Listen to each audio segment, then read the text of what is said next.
오늘의 육아 헤드라인입니다. 통계청에 따르면 은퇴 후 생활비 때문에 취업에 나선 노령층이 늘면서 노인 취업 인구가 구직이 많은 20대 취업 인구를 앞질렀습니다.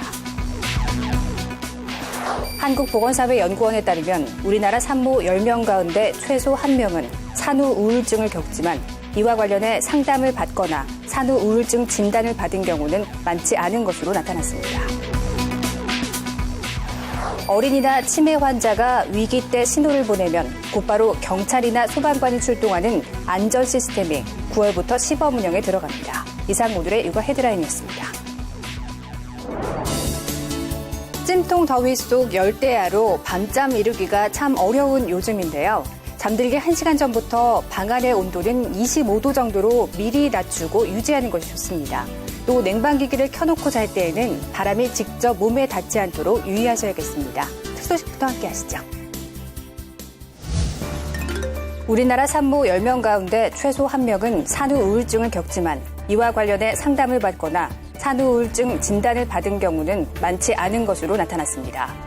한국보건사회연구원의 산전 산후관리의 실태와 정책적 함의 보고서를 보면 자녀를 출산한 기혼 여성 1,776명 가운데 산후 우울증 진단을 받았거나 상담을 경험한 여성은 2.6%에 불과했습니다. 보고서는 첫째 아이를 낳거나 농촌 지역에 거주하는 산모가 산후 우울증 진단 및 상담 경험이 적었다며 해당 기혼 여성의 산후 우울증 관리를 위한 노력이 필요하다고 지적했습니다. 은퇴 후 생활비 때문에 취업에 나선 노령층이 늘면서 노인 취업 인구가 구직이 많은 20대 취업 인구를 앞질렀습니다. 통계청에 따르면 2분기 60세 이상 취업자는 398만 2천 명으로 20대 취업자 378만 6천 명보다 많았습니다. 이는 은퇴한 베이비 부모가 노후를 위해 취업에 나선 반면 20대는 불황으로 기업들이 신규 채용을 꺼리면서 일자리 구하기가 쉽지 않기 때문인 것으로 분석됩니다. 또 60세 이상 인구가 980만 9천 명으로 1년 전보다 47만 명 늘었지만 20대 인구는 642만 1000명으로 5만 2천여 명 늘어나는 데 그치는 등 인구 구조도 영향을 끼쳤습니다. 여름 휴가철이 본격화하면서 어린이집 방학 때문에 고심하는 맞벌이 부부가 늘고 있습니다. 연중 운영이 원칙이지만 대다수의 어린이집은 보호자의 반강제적인 동의하에 방학 아닌 방학을 하고 있었습니다.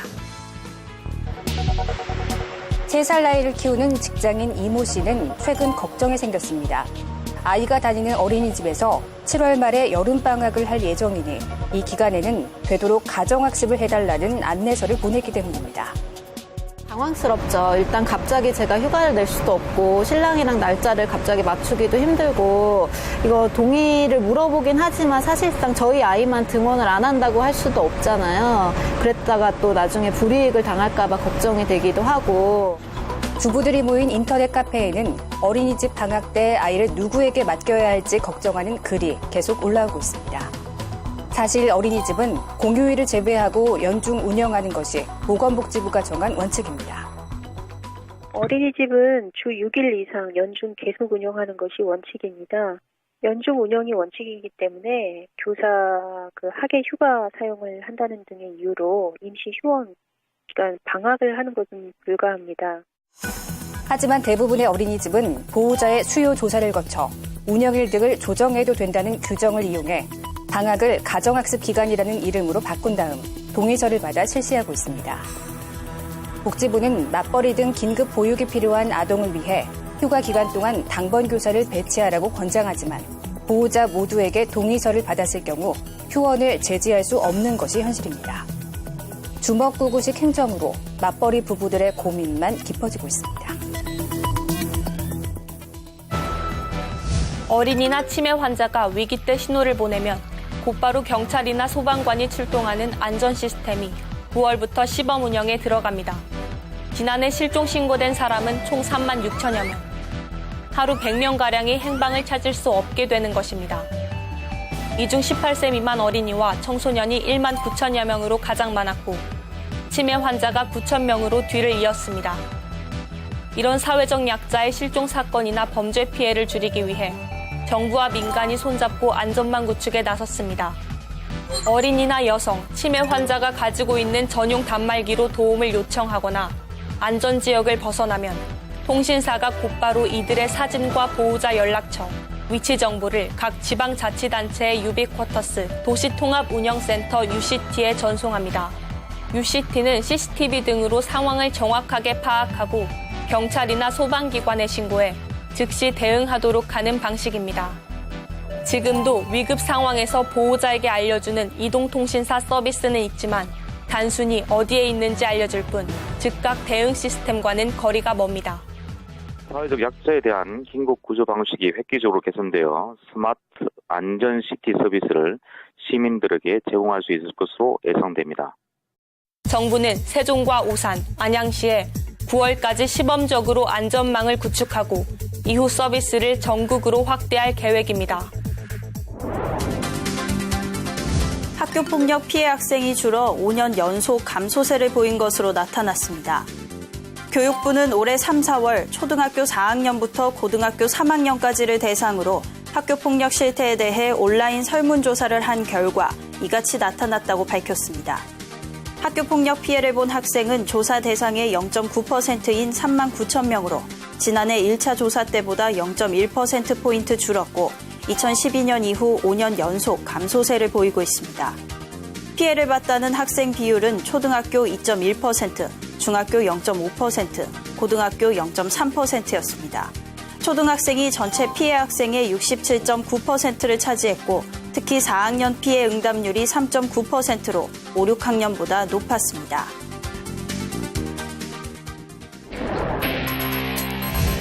푹푹 찌는 무더위가 밤에도 이어지는 열대야. 쉽게 잠을 이루지 못하는 사람들도 느는데 이때는 온도와 습도를 잘 맞춰야 수면에 도움이 됩니다. 열대야는 오후 6시부터 다음날 오전 9시까지 기온이 25도 아래로 떨어지지 않는 현상을 말합니다. 보통 열대야는 뜨거운 열기만 있을 때보다는 습도가 같이 높은 날에 발생 가능성이 높습니다. 습도가 낮은 날은 열기가 상공으로 곧장 빠져나가지만 열을 잘 흡수하는 온실기체인 수증기가 하늘을 덮고 있으면 지면의 열은 더디게 식어가기 때문입니다. 특히 에어컨 실외기 같은 인공적인 열이 많이 발생하는 대도시에서 차량이 많이 이동하는 도심에서는 열섬 효과까지 더해지기 때문에 열대야는 더 자주 나타납니다. 열대야가 나타날 때는 에어컨과 선풍기를 적절히 이용해 잠자리의 온도와 습도를 함께 낮추는 게 중요합니다. 잠이 오지 않는다고 잠자리를 바꾸거나 누워서 TV나 책을 보는 것을 피해야 합니다. 잠자기 한두 시간 전에 미지근한 물로 샤워하면 수면에 도움이 됩니다.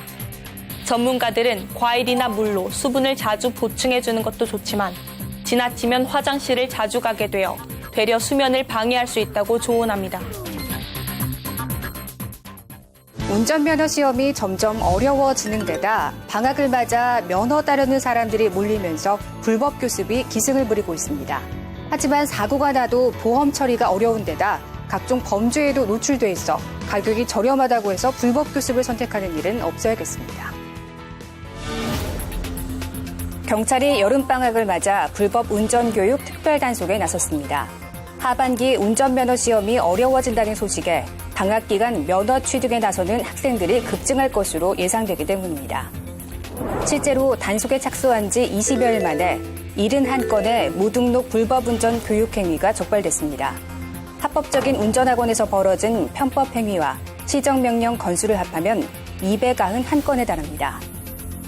하지만 무등록 교습의 경우 대부분 안전장비가 갖춰져 있지 않아 사고 위험이 높습니다.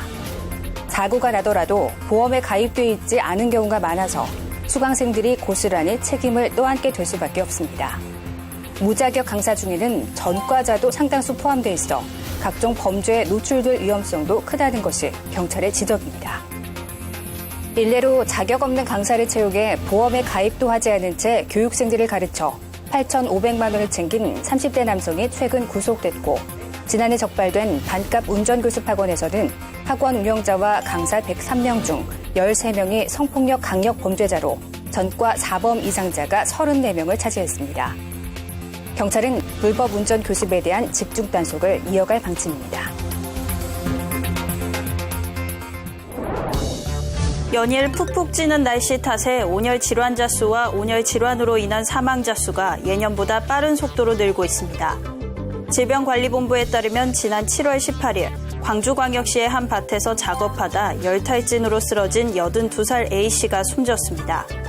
지난해 첫 사망자가 7월 28일에 나온 것에 비하면 첫 사망자 발생 시기뿐만 아니라 증가하는 속도도 빠른 추세입니다. 7월 20일까지 집계된 온열 질환자 수도 428명으로 지난해 같은 기간 241명보다 1.8배 많았습니다. 작년에 비하여 온열 질환자 수가 약 1.8배 증가되었습니다. 그 이유는 작년보다 첫 폭염이 5일 빨랐고 폭염 일수도 작년보다 많았기 때문입니다. 특히 지난해 기준 한 주에 수십 명 정도이던 온열 환자 수가 7월 마지막 주부터 300명 이상으로 늘어났다는 점을 고려하면 앞으로의 대응이 더욱 중요합니다. 폭염이 주로 발생하는 시간대인 오전 11시에서 오후 2시에는 되도록 야외 활동을 삼가야 하고 실내 온도를 적정 수준으로 유지해 바깥과의 온도차를 줄여야 합니다. 또 바깥 활동 시에는 어두운 색의 옷이나 달라붙는 옷을 피하고 더운 시간대에는 휴식을 취해야 합니다.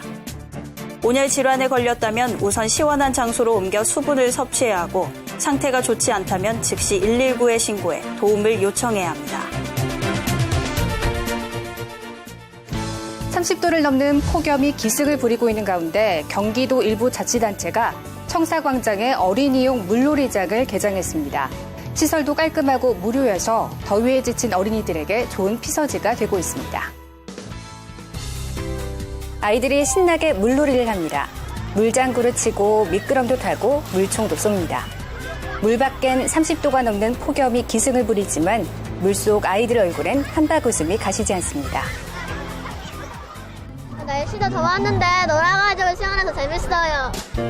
아이들이 물놀이에 흠뻑 빠진 사이 부모들은 일광욕을 하면서 모처럼 여유를 즐깁니다. 아이들도 즐겁고 물놀이장이 개장되어서 너무 좋은 것 같아요. 경기도 용인시가 청사 1층 광장에 대형 물놀이장을 만들어 무료로 개방했습니다. 지난해 11만 명이 이용할 만큼 인기를 끌자 올해는 면적과 시설을 대폭 늘렸습니다. 잔디광장과 텐트, 파라솔도 설치해 무더위에 지친 시민들이 쉴 수 있도록 했습니다. 올해는 그 예상에 많은 인원들이 올 것 같아서 장비도 늘리고 놀이기구도 늘리고 또 안전요원이라든가 진행요원도 많이 늘렸습니다. 평택시도 지난 17일부터 시청광장에 물놀이장을 개장해 좋은 반응을 얻고 있습니다. 일단은 뭐 이렇게 깨끗하게 정리정돈돼 있고 다양하게 프로그램화가 돼 있어서 좋았고, 그리고 무엇보다 들어올 때부터 여기 지금 안전요원들이 배치돼 있는 거 보니까 성남시와 여주시 등도 물놀이장을 만들어 더위에 지친 시민들에게 휴식처를 제공하고 있습니다. 이번 시간은 육아에 필요한 알찬 정보를 쏙쏙 알려주는 코너입니다. 오늘은 물놀이 후 찾아오는 불청객, 외이도염 예방법에 대해 알려드리겠습니다.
안녕하세요.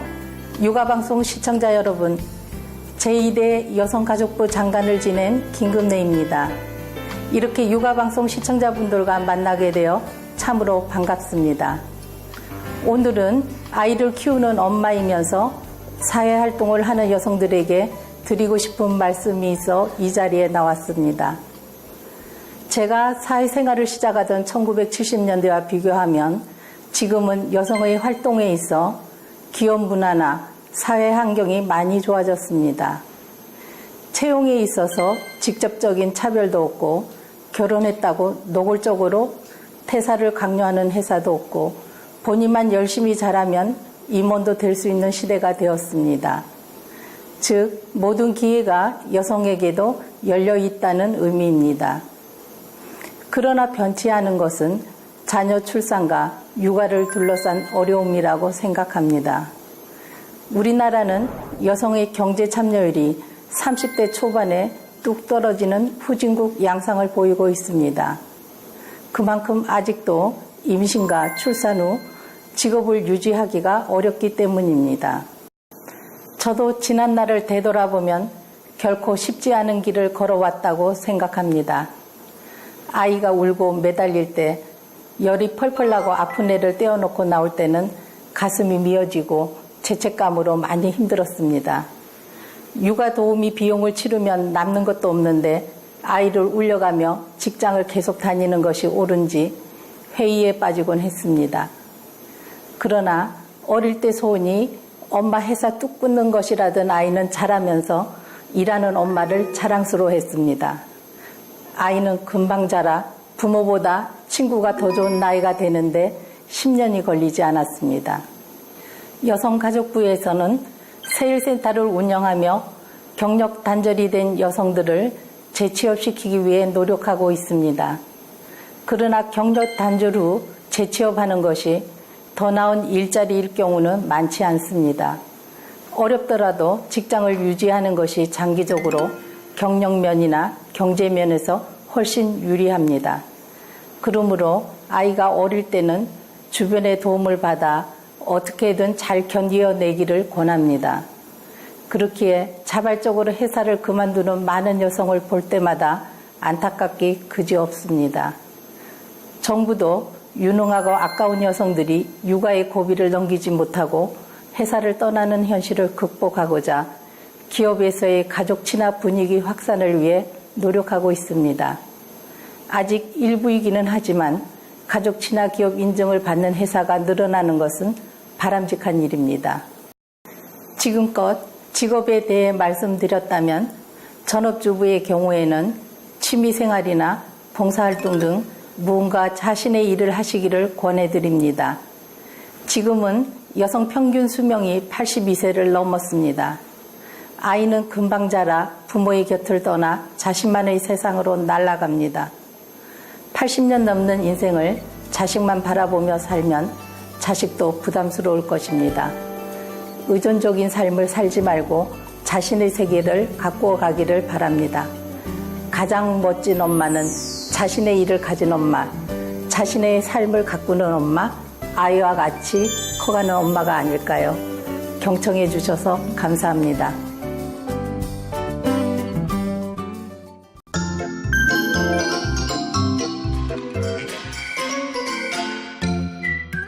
합창의 틀을 깨는 다채로운 콘서트, 서울시 합창단의 신나는 콘서트가 여러분을 찾아옵니다.